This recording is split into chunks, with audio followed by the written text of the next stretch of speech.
పునాది అని చెప్పి మనందరికీ కూడా తెలిసిన విషయమే కదా. మరి ఎవరికైతే సాయినాథుని మీద పూర్తి నమ్మకము విశ్వాసము ఉంటాయో వారందరూ కూడా ఈ వీడియోకి చిన్న లైక్ అయితే ఇచ్చి ఈ వీడియోని వినడం అయితే స్టార్ట్ చేయండి. అంత మాత్రమే కాదండి, కింద కామెంట్ సెక్షన్లో ఓం సాయిరామ్ అని చెప్పి టైప్ చేయడం మాత్రం అస్సలు మర్చిపోతుంది. ఎవరి గురించి నీకు ఈ బాధ అంతా, ఎవరి గురించి నీకు ఇంత దుఃఖం పడుతున్నావు? ఏ రోజైనా కానీ కంటి నిండా ప్రశాంతంగా స్పృహ లేకుండా నిద్రపోయావా చెప్పు?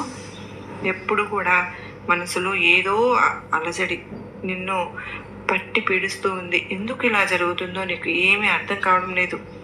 మనశ్శాంతి దూరమైంది, కంటికి నిద్ర దూరమైంది. ఇదంతా కూడా ఎవరి గురించి, దేనికోసం? నీకు ఎంత ఆలోచన, ఏం జరుగుతుంది అసలు నీ జీవితంలో అంతా కూడా నాకు తెలుసు బిడ్డ. అంత మాత్రమే కాదు, కేవలం నీ బిడ్డ కోసం కదా బాబా. నా బిడ్డలంటే నాకు ప్రాణం. నా కంటికి నాకు 2 కళ్ళు ఎంత ముఖ్యమో నా బిడ్డలు కూడా నాకు 2 కళ్ళ లాంటి వాళ్ళు.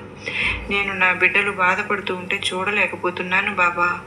నా బిడ్డలను కోప్పడ్డాను, నా బిడ్డలను ఒక దెబ్బ కూడా కొట్టాను, కానీ ఇదంతా కూడా కేవలం వారి మీద ప్రేమే కదా బాబా.